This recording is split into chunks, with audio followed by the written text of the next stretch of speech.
പതിവ് പോലെ ബുധനാഴ്ച പത്രസമ്മേളനത്തിൽ വി.ഡി. സതീശൻ മാപ്രകളെ പൊളിച്ചെടുക്കിയിരിക്കുക. അതൊരു സ്ഥിരം പതിവാണ്. ഇപ്പോൾ എല്ലാ ബുധനാഴ്ചയിലും സംഭവിക്കുന്നത് തന്നെയാണ്. ഈ ബുധനാഴ്ച വരെയുള്ള ദിവസങ്ങളിൽ തനിക്ക് നേരെ ഉയർന്നു വന്നിട്ടുള്ള എല്ലാ അമ്പുകളെ അദ്ദേഹം ഇങ്ങനെ വലിച്ചൊടിച്ചെന്ന് ദുരകളെ. അതാണ് ഇന്നും അത് തന്നെയാണ് സംഭവിച്ചത്. ഇന്ന് ശരിക്കും പ്രധാനമായിട്ടും ഇവർ വീണ്ടും ഹെലികോപ്റ്റർ എടുത്തിട്ടു. ഹെലികോപ്റ്റർ എടുത്തിട്ടപ്പം അദ്ദേഹം പ്രസ്താവനയിൽ മലക്കം മറിഞ്ഞു എന്നാണ് പറയുന്നത്. അതായത് ആദ്യത്തെ ദിവസം അദ്ദേഹം പറഞ്ഞത് അവിടെ അദ്ദേഹത്തിനെ കാണാൻ ആൾ വന്നു, അപ്പോൾ അവർക്ക് നേരത്തെ ഇൻവെസ്റ്റേഴ്സ് ആ വഴിക്കൂടെ പോയി എന്നുള്ളതാണ് പറയുന്നത്. അപ്പം ഇന്ന് പുള്ളി അതിനെ വേറൊരു തരത്തിലാണ് അവതരിപ്പിച്ചിരിക്കുന്നത്. അത് മലക്കം മറിഞ്ഞു എന്നൊക്കെ പറഞ്ഞാണ് ഇവർ അത് കാണിക്കുന്നത്. അല്ല, അത് ഒരു കാര്യമില്ലല്ലോ, അത് ഇവരെ സ്ഥിരം പതിവാണല്ലോ. അതെ, ഇദ്ദേഹം മലക്കം പറയുന്നു, ഇദ്ദേഹം കള്ളം പറയുന്ന ആളാണെന്നൊക്കെ ഇവർ നിരന്തരം പറയും. ഇവർ പിന്നെ മുഴുവൻ മറ്റേ ഹരിചന്ദ്രൻ്റെ പാരമ്പര്യപ്പെട്ടവരാണ് കേരളത്തിലെ മാപ്രകളും ഈ CPM-ൻ്റെ നേതാക്കന്മാരും. അല്ലെ, ഇതിനകത്ത് എനിക്ക് ഏറ്റവും രസകരമായിട്ട് തോന്നിയത് ഇന്നിപ്പോൾ ഈ പറയുന്ന ഹെലികോപ്റ്റർ വിവാദത്തിന് മറുപടി അദ്ദേഹം കഴിഞ്ഞ ദിവസം പറഞ്ഞു കഴിഞ്ഞാണ്. പിന്നെ എന്താണ് അതിൻ്റെ മേളിൽ കയറി പിടിച്ചിരിക്കുന്നതെന്ന് നമുക്ക് മനസ്സിലാകുന്നത്. പിന്നെ പ്രധാനപ്പെട്ട വിഷയങ്ങളായിട്ട് ഇപ്പം നിലവിൽ നമ്മുടെ മുമ്പിൽ ഉള്ള രണ്ട് വിഷയം, ഒന്ന് PSCയുടെ പരീക്ഷ തട്ടിപ്പ്, മറ്റൊന്ന് ശബരിമല നെയ് തട്ടിപ്പ്. ഈ രണ്ട് വിഷയമാണ്. എന്നാൽ ഈ വിഷയത്തെക്കുറിച്ച് ഒരൊറ്റയാളും മുഖ്യമന്ത്രിയോട് ഒരു ചോദ്യവും ചോദിച്ചു. അത് ചോദിക്കാൻ പറ്റില്ലല്ലോ, അത് നമ്മുടെ സ്വന്തക്കാരുടെ അല്ലേ. അവിടെ അതല്ലേ, നമുക്ക് കക്കാം ലൈസൻസ് ഉണ്ടെന്നുള്ളതാണ്. അതാണ് ആ സംഭവം മാത്രം. ഏറ്റവും അവസാനം അദ്ദേഹം വളരെ ചിരിയോട് തന്നെ ചോദിച്ചു, നിങ്ങൾക്ക് ഇതൊന്ന് അറിയണ്ടേ എന്ന് ചോദിച്ചു. ഇതിനെക്കുറിച്ച് ഒരു ചോദ്യം വന്നല്ലോ, എന്തുകൊണ്ട് അറിയണ്ടേ എന്ന് ചോദിച്ചു. ശരിക്കും പറഞ്ഞാൽ അത്രയും നേരം അവിടെ ഇരുന്ന എല്ലാവർക്കും കൂടെ ഒരു വലിയ നാണക്കേടായിപ്പോയില്ല. അല്ല, ഇത് നമുക്ക് മാധ്യമപ്രവർത്തകർക്ക് തന്നെ വലിയ ഒരു മോശമാണ്. ഇത് ഇങ്ങനെ ചെയ്യാൻ പാടില്ല ഒരിക്കലും. ചെയ്യണമെങ്കിൽ നമുക്ക് എന്തൊക്കെ രാഷ്ട്രീയ ബോധം ഉണ്ടെങ്കിലും അതൊക്കെ മാറ്റി വെച്ചിട്ട് നമ്മൾ മാധ്യമപ്രവർത്തനം എന്നുള്ള നിലയിൽ കാര്യങ്ങൾ പഠിച്ചിട്ടൊന്ന് ചോദിക്കണം. അതാ, അല്ലെങ്കിൽ കഴിഞ്ഞ ദിവസം വരെ കാപ്പിക്കട നടത്തിയ പോലത്തെ അവസ്ഥയാവും. അതെ, കാപ്പിക്കട ഉദ്ഘാടനം ചെയ്യാൻ പോയെന്ന് മുഖ്യമന്ത്രി കാപ്പിക്കട ഉദ്ഘാടനം ചെയ്യാൻ പോയത് ഡോക്ടർ അരുൺകുമാർ വിളിച്ച് പറഞ്ഞില്ല, എന്താ ബൈയെ കോഫി, എന്താ ബൈമിയെ കോഫി. അപ്പോൾ ഇന്ന് അദ്ദേഹം അത് തിരുത്തിയിട്ടുണ്ട് കേട്ടോ, കണ്ടായിരുന്നോ അരുൺകുമാർ? അരുൺകുമാർ പറഞ്ഞ് ഇത് ഇങ്ങനെ പെട്ടെന്ന് കണ്ടപ്പോൾ നമ്മൾ അങ്ങനെ എന്തോ ആണെന്ന് വിചാരിച്ചങ്ങ് പറഞ്ഞതാണ്. പിന്നീട് ഇതിനെക്കുറിച്ച് വിശദമായിട്ട് പരിശോധിച്ചപ്പോഴാണ് ഇതൊരു സോഫ്റ്റ്വെയർ ഒരു സ്ഥാപനമാണെന്നും, അതായത് സോഷ്യൽ മീഡിയ മലയാളി ചെറുപ്പക്കാർ നടത്തുന്ന ഒരു സ്റ്റാർട്ടപ്പ് പരിപാടിയാണ്. അവരുടെ ഗംഭീരമായി 400 കോടിയുടെ വിറ്റുവരവും 38 ലക്ഷം സബ്സ്ക്രൈബേഴ്സൊക്കെ ഉള്ള വലിയ പ്രസ്ഥാനമാണെന്നുള്ള കാര്യം മനസ്സിലാക്കിയിട്ട് പറയാൻ പോകണ്ടേ. ഇയാളൊക്കെ പറഞ്ഞത് നാട്ടുകാർ വിശ്വസിക്കില്ല. രാവിലെ ഒന്നിട്ട് കാപ്പിയും കയ്യിൽ പിടിച്ചുകൊണ്ടൊന്ന് കാപ്പി ചെയ്യാനുണ്ടെന്ന് അറിയാൻ പാടില്ല. രാവിലെ ഒന്ന് നമ്മൾ ന്യായം എഴുന്നള്ളിക്കുമ്പോഴേ ആൾ വിശ്വസിക്കില്ല. ഇയാൾ പറഞ്ഞു ഈ മുഖ്യമന്ത്രി കാപ്പി കട ഉദ്ഘാടനം ചെയ്യാൻ പറ്റുന്ന. അല്ല, ഇതിനകത്ത് പിന്നെ വിശ്വാസ്യതയില്ലല്ലോ ഈ സ്ഥാപനത്തിൽ. ഈ സ്ഥാപനത്തിൽ യാതൊരു വിശ്വാസ്യത ഇല്ലാത്തതുകൊണ്ടാണല്ലോ അതിൻ്റെ പല വാർത്തകളും ആരും ഏറ്റുപിടിക്കാൻ. അവർ വിശ്വാസ്യതയില്ലെന്ന് മാത്രമല്ല, അവരെ മുതലാളിയെ കേസിൽ കുടുക്കിയവന്മാരെല്ലാം കള്ളക്കേസിൽ കൊടുക്കാനുള്ള പ്രയത്നത്തിലാണ് മൊട്ടയും കൂട്ടരും നടക്കുന്നത്. നമുക്കറിയാം, 3 പോലീസ് ഉദ്യോഗസ്ഥരെ പെണ്ണുകേസിൽ കൊടുക്കാൻ വേണ്ടിയുള്ള നീക്കം കൃത്യമായിട്ട് നടത്തിക്കൊണ്ടിരിക്കുകയാണ്.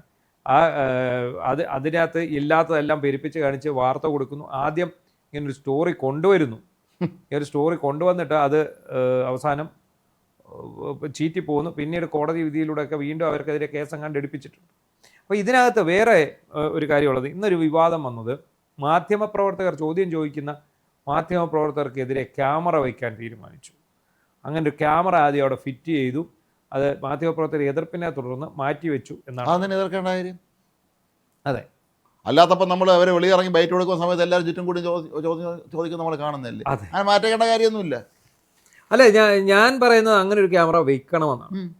എന്തിനാണ് മാധ്യമപ്രവർത്തകർക്ക് അങ്ങനെ ഒരു ഭീതിയുടെ ആവശ്യമില്ല. മാധ്യമപ്രവർത്തകരെ ആരെങ്കിലും ആക്രമിക്കുക, അതൊക്കെ പിണറായി വിജയൻ്റെ കാലത്തായിരുന്നു. പിണറായി വിജയൻ്റെ കാലത്ത് അങ്ങനെ ഒരു ക്യാമറ വെച്ചാൽ നമുക്ക് പറയാം വെളിയിലോട്ട് ഇറങ്ങുമ്പോൾ CPM ഗുണ്ടകൾ ആക്രമിക്കും മാർക്ക് ചെയ്യുമെന്നുള്ളത്. എനിക്ക് ചിലർക്ക് പേടിയാണ്. തീരെ മര്യാദകൾ നിരന്തരം ചോദിച്ചോണ്ടല്ലേ വെളിയിറങ്ങുമ്പോൾ നാട്ടുകാരെ ചോദിക്കുന്നുള്ള പേടിയാണ്.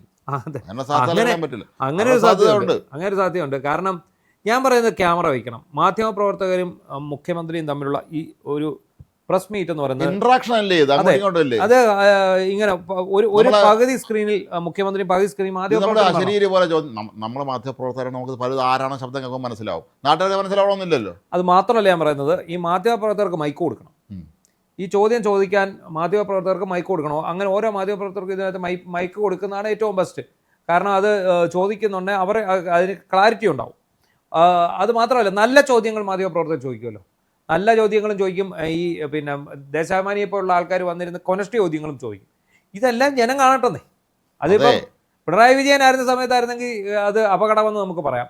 ഉറപ്പായിട്ടും പോലീസോ അല്ലെങ്കിൽ ഈ പറയുന്ന വെളിയിലുള്ള ഗുണ്ടകളോ ആക്രമിക്കുമായിരുന്നു. ആക്രമിക്കുകയും ചെയ്യും. കലാപാഹ്വാനം നടത്തിയതിന് മുഖ്യമന്ത്രിയുടെ ചോദ്യത്തിന് കലാപാഹ്വാനം ഉൾക്കൊണ്ടുകൊണ്ട് അപ്പോൾ തന്നെ കേസെടുത്തു. അതെ, മുഖ്യമന്ത്രിയോട് പിന്നെ ഓർക്കുന്നില്ലേ, കൊല്ലത്ത് വെച്ച് ഞങ്ങൾ ചോദിച്ചതിന് മറുപടി പറഞ്ഞിട്ട് പോയാൽ മതി, ഇയാൾ മാത്രം പറയുന്നത് കേൾക്കാൻ വന്നിരിക്കുകയാണോ ഞങ്ങളെന്ന് ചോദിച്ചതിന് എന്തൊരു സൈബർ ആക്രമണമായിരുന്നു അവിടുത്തെ ആ ലേഖകനെതിരെ. രണ്ടുപേരുണ്ടായിരുന്നു. ഇന്ന് എൻ്റെ പഴയ സഹപ്രവർത്തനം ഉണ്ടായിരുന്നു. അതെ, ധൈര്യമായിട്ട് നിന്ന് അവർ പൊരുതി അവിടെ. എനിക്ക് തോന്നുന്നു അത് റിപ്പോർട്ടറിന്റെ ലേഖകൻ മനോരമ ലേഖകൻ രതീഷ് ഉണ്ടായിരുന്നു. ഈ അപ്പോൾ ജയശങ്കറാണ് ജയശങ്കറാണ് പറഞ്ഞത്. അപ്പോൾ ഉടനെ ജയശങ്കറിന്റെ ജാതകം തിരക്കി പോവാണ് ഇവർ. രതീഷിന്റെ ജാതകം അന്വേഷിച്ച് രതീഷ് ആരായിരുന്നു. അപ്പോൾ അവസാനം അവർ കണ്ടെത്തുന്നു ജയശങ്കർ കോൺഗ്രസ്സുകാരനാണ്, അതുകൊണ്ട് ജയശങ്കർ അങ്ങനെ ചോദിച്ചിരിക്കുന്നത്.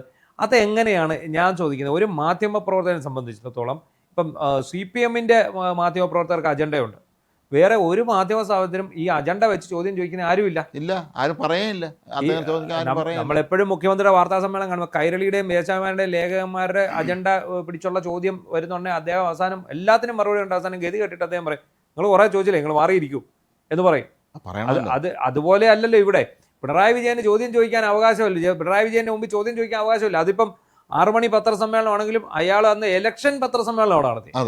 ഇയാൾ ഈ ഇലക്ഷനിൽ പ്രചാരണം നയിച്ചുകൊണ്ട് വരുന്നതിന്റെ പത്രസമ്മേളനമാണ് ഇയാൾ അവിടെ നടത്തിയത്.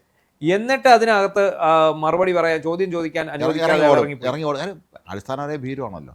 അതെ, ഒരു പിടിച്ച വാളും കത്തിയൊക്കെ രണ്ടാമത്തെ കാര്യം. അത് വെറുതെ ഈ ഒരു പാണന്മാർ പാടി നടക്കുന്നതല്ലേ. ഇയാളെ സാധനം ഒന്നുമില്ലല്ലോ, പേടിയല്ലേ. അത് ഇതിനകത്ത് വേറെ ഒരു കാര്യം ഞാൻ ശ്രദ്ധിച്ചത്, നമ്മുടെ ഈ സതീശനെതിരെയുള്ള പത്രസമ്മേളനത്തിൽ വിവാദമുയർത്തുന്ന ചോദ്യങ്ങൾ കൊണ്ടുവരാനാണ് പലരും ശ്രമിക്കുന്നത്.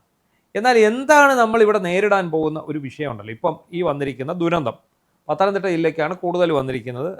ഇവർക്ക് ആലപ്പുഴയ്ക്കും വരുന്നു, ബാക്കി ജില്ലകൾക്ക് ഇപ്പം നമ്മൾ പറഞ്ഞ കണ്ണൂരൊക്കെ വലിയ തോതിലുള്ള പ്രശ്നങ്ങൾ ഉണ്ടായിട്ടുണ്ട്. അപ്പോൾ എങ്ങനെ ഇതിനെ നേരിടും, ഇതിനുള്ള ഫണ്ട് എവിടെ നിന്ന് തുടങ്ങിയ ചോദ്യങ്ങളാണ് നമ്മൾ ശരിക്കും ഉന്നയിക്കേണ്ടത്. കാരണം കഴിഞ്ഞ തവണ മഴയെന്ന് കേൾക്കുമ്പോഴേ പിണറായി വിജയനും കൂട്ടർക്കും ഭയങ്കര സന്തോഷമായിരുന്നു, ബക്കറ്റ് എടുത്തുകൊണ്ടിറങ്ങാം. മാത്രമല്ല മഴ പെയ്യാൻ തുടങ്ങുന്ന അന്ന് സാലറി ചലഞ്ച് പ്രഖ്യാപിക്കും. സാലറി ചലഞ്ച് പ്രഖ്യാപിക്കാതെ ഒരു മഴ അങ്ങോട്ട് പെയ്യുമ്പോഴേ എല്ലാവരും ദുരിതാശ്വാസ നിധിയിലേക്ക് ഉദാരമായ സമ്മാനം സർക്കാർ ജീവനക്കാർ അവരുടെ ഒരു ദിവസം ശമ്പളം തരണം എന്നാണ് പറയുന്നത്. എങ്ങനെയുണ്ട്? അല്ല, ഇത് നമുക്കറിയാവുന്നതാണ്. പക്ഷേ എനിക്ക് തോന്നിയിട്ടുള്ളൊരു കാര്യം, ഇത് കുറച്ച് ദിവസം കൂടെ തുടരണം. ഇങ്ങനെ തന്നെ കൃത്യമായി മറുപടി സതീശൻ അടിച്ച് നിരപ്പാക്കുന്നുണ്ട്. പിന്നെ ചോദിക്കില്ല. പിന്നെ ഒരു പരിധി കഴിയുമ്പോഴേ പിന്നെ അവർക്ക് സ്വയം മനുഷ്യനായ സ്വയം ഒരു ചമ്പൽ തോന്നണമല്ലോ. തോന്നിയില്ലെങ്കിൽ പിന്നെ കാര്യമില്ല, അത് വീണ്ടും നാറിക്കൊണ്ടിരിക്കും. പക്ഷേ ഈ പറഞ്ഞാൽ ക്യാമറ ഇപ്പുറത്തും കൂടെ വയ്ക്കണമായിരുന്നു. അത് സത്യമാണ്, അത് വേണ്ടതാണ്. എന്താണെങ്കിലും ശരി, അദ്ദേഹം സതീശനോട് ചോദിക്കുന്ന ചോദ്യങ്ങൾക്കെല്ലാം അദ്ദേഹം കൃത്യമായ മറുപടി കൊടുക്കും. കഴിഞ്ഞ ദിവസം അദ്ദേഹം ആവർത്തിച്ച് അദ്ദേഹം മറുപടി പറയുന്നുണ്ട് ഈ ഫുഡ് കഴിച്ചത് സംബന്ധിച്ചിട്ട്. എന്നിട്ട് ഇവന്മാർ വിടുന്നുണ്ടോ? ഒരുത്തരം വിടുന്നില്ല. ഇന്ന് നമ്മുടെ സോഷ്യൽ മീഡിയയിലെല്ലാം വ്യാപകമായി വരുന്നുണ്ട്. പിണറായി വിജയൻ ഒരു നേരം ഇരുന്ന് കഴിക്കുന്ന ഭക്ഷണത്തിന്റെ അളവ് നെന്മീൻ്റെയും ചൂരയുടെയും കണക്കൊക്കെ വരുന്നുണ്ട്. വീണ് കിടന്ന് കഴിക്കുകയാണ്. എന്തായാലും പതിവ് പോലെ ഇന്നും വാർത്താ സമ്മേളനത്തിൽ VD സതീശൻ തന്നെ മേൽക്കൈ നേടിയെടുത്തിരിക്കുന്നു. ഇന്നിപ്പോൾ വന്നിരിക്കുന്ന ഏറ്റവും പ്രധാനപ്പെട്ട ആരോപണം അദ്ദേഹത്തിനെതിരെ, അദ്ദേഹം ഹെലികോപ്റ്റർ വിഷയത്തിൽ മലക്കം മറിഞ്ഞു. അദ്ദേഹം അമ്മായിയപ്പനെ കാണാൻ പോയതാണെന്ന് ഇവർ സമ്മതിക്കണം. അതാണ് ഇവരുടെ വിഷയം. ഈ മാധ്യമങ്ങളുടെ വിഷയം എന്താണ്? ഇത് സതീശൻ അമ്മായിയപ്പനെ കാണാൻ പോയത് തന്നെ, അങ്ങനെ കാപ്പിക്കട ഉദ്ഘാടനം ചെയ്യാൻ പോയത് തന്നെ, അങ്ങനെ സ്വർണ്ണക്കട ഉദ്ഘാടനം ചെയ്യാൻ പോയത് തന്നെ. അപ്പോൾ ഇവർ ഈ അരുണ ആണെങ്കിലും തനിക്ക് പറ്റിയ തെറ്റ് തിരുത്തിക്കൊണ്ട് സംസാരിക്കുന്നത് എന്താണെന്നറിയോ? എന്തിനാ അയാൾ സ്വർണ്ണക്കട ഉദ്ഘാടനം ചെയ്യാൻ പോയി, എന്തിനാ അയാൾ കാപ്പിക്കട ഉദ്ഘാടനം ചെയ്യാൻ പോയി എന്നാണ് ചോദിക്കുന്നത്. അതൊരു മുഖ്യമന്ത്രിയല്ലേ, ഈ നാടിൻ്റെ മുഖ്യമന്ത്രിയല്ലേ. എല്ലാ തരത്തിലുള്ള ഇതുകൊണ്ട് സ്വകാര്യ മേഖലയിലും മാത്രമല്ല മുഖ്യമന്ത്രി തിരുവനന്തപുരത്ത് ഇരുന്നുകൊണ്ട് തന്നെ എല്ലാ കാര്യങ്ങളും കോർഡിനേറ്റ് ചെയ്യുന്നുണ്ടായിരുന്നു. ഇന്നത്തെ കാലത്ത് ഇത്രയും സാങ്കേതിക വിദ്യ ഇത്രയും ഡെവലപ്പ് ചെയ്തൊരു കാലയളവിൽ നമ്മളവിടെ പോകണമെന്ന് യാതൊരു നിർബന്ധമില്ല. ചുമതല ജില്ലയുടെ നിന്നുള്ള മന്ത്രി അവിടെ ഉണ്ട്, ഉദ്യോഗസ്ഥന്മാരുണ്ട്. അവരെ മുഖ്യമന്ത്രി അവരെ മുണ്ടും മടത്തേറ്റ് അവിടെ ചെന്നുകൊണ്ട് കാര്യങ്ങൾ ഏകോപിപ്പിക്കണമെന്ന് യാതൊരു വ്യവസ്ഥയില്ല ഈ നാട്ടിൽ. അതേ സമയത്ത് പിന്നെ പോയി നാട്ടുകാരെ കാണുകയും അവരുടെ പ്രഖ്യാപിക്കുകയും ചെയ്തു. ഇത് അനാവശ്യ വിവാദമാണ്. നാട്ടുകാർ തന്നെ ഇവരെ തെറി പറയാൻ തുടങ്ങിയല്ലോ. ഉറപ്പാണ്. ഈ വിവാദം ഉണ്ടാക്കുന്നവന്മാരെ നാട്ടുകാർ തെറി പറയാൻ തുടങ്ങി. അല്ലാതെ CPM-ന്റെ കാര്യത്തിൽ പിണറായി വിജയനെ കുറിച്ച് പറഞ്ഞാൽ ഗുണ്ടകൾ ഇറങ്ങി അടിക്കുമെന്നാണ് പറയുന്നത്. പക്ഷെ ഇവിടെ അങ്ങനെ ഒരു വിഷയമില്ല. ഇവിടെ നാട്ടുകാരാണ്. നമ്മുടെ സുഹൃത്തുക്കളെ CPM-മാർ നമ്മൾ അഭിനന്ദിക്കാറില്ല. എങ്ങനെയെങ്കിലും ഇവനെ ഒന്ന് ഒഴിച്ചുവിടാൻ വേണ്ടി നിങ്ങളൊക്കെ പരമാവധി എല്ലാവരും സഹായിക്കണമെന്നാണ് അവരെല്ലാവരും പറയാറുള്ളത്. എന്തായാലെങ്കിലും മുഖ്യമന്ത്രി VD സതീശൻ ഇന്നും അദ്ദേഹം തനതായ ശൈലിയിൽ അദ്ദേഹം മറുപടികൾ നൽകുകയാണ് ഉണ്ടായത്. മാത്രമല്ല അവസാനം മാപ്രകൾക്കിട്ട് കൊട്ടുകൊടുത്തു, നിങ്ങൾക്ക് PSCയും ശബരിമല നെയ്യും ചോദിക്കണ്ടേ എന്ന് അങ്ങോട്ട് ചോദിക്കുകയാണ്. ചോദിച്ചു കഴിഞ്ഞാൽ എന്താണ് പ്രശ്നം? ചോദിച്ചു കഴിഞ്ഞാൽ പിണറായി വിജയനിട്ട് പണി കിട്ടും എന്നുള്ള ഉറപ്പുള്ളത് കാരണമാണ് ഇവിടെ ഒരു മാപ്രയും അത് ചോദിക്കാൻ. മാത്രമല്ല ഈ കൂട്ടത്തിൽ മുഖ്യമന്ത്രി പറഞ്ഞതിൻ്റെ ഒരു ഇതായിട്ട് പറയാനുള്ളത്, ഇവിടെ PSC ഓഫീസിൽ സമരം ചെയ്യാൻ വേണ്ടി കുറേ ജനസികൾ വരുമെന്ന് പറഞ്ഞു കേട്ടിട്ടുണ്ടായിരുന്നു. അവരെക്കുറിച്ച് നമ്മൾ നടന്നു വരുന്ന വഴിക്ക് നമ്മളത് കാണുന്നില്ല, ആരും വന്നിട്ടില്ല, ഇല്ല സമയമില്ല ആ ജെൻസികളുടെ കാര്യം നമ്മൾ ഈ പാറ്റാ സമരത്തിൽ വ്യക്തമായ രാഷ്ട്രീയമാണ് അതിനകത്തുണ്ടായിരുന്നത്. ആ രാഷ്ട്രീയം പാറ്റാ സമരത്തിനകത്ത് രാഷ്ട്രീയം ഇല്ലെന്ന് പറയുന്നവരോടാണ്. വ്യക്തമായ രാഷ്ട്രീയം അതിനകത്തുണ്ടായിരുന്നു എന്നാണ് ഇപ്പോൾ തെളിവുണ്ട്. അല്ലെങ്കിൽ ഇവർ ഈ ബാക്കിയുള്ളിടത്തൊക്കെ വരണമല്ലോ, കേരളത്തിൽ വരണമല്ലോ. തിരുവനന്തപുരത്ത് PSC ഓഫീസിന് മുന്നിൽ വരാൻ ആരൊക്കെയോ ഇതിന്റെ കേരളത്തിൽ അതിന്റെ രഞ്ജിനി ഹരിദാസ് വരാമെന്ന് പറഞ്ഞു. രഞ്ജിനി ഹരിദാസൊക്കെ ടൊവിനോയും മറ്റേ നാസലിനും ഒക്കെ പിന്തുണ പ്രഖ്യാപിച്ചു. എന്നിട്ട് ഇവരൊക്കെ എവിടെ? ഇവർ ഈ കുട്ടികളെയും വിളിച്ചുകൊണ്ട് ഇവിടെ വന്ന് നിന്നൊരു സമരം ഉദ്ഘാടനം ചെയ്യട്ടെ. അതാണ്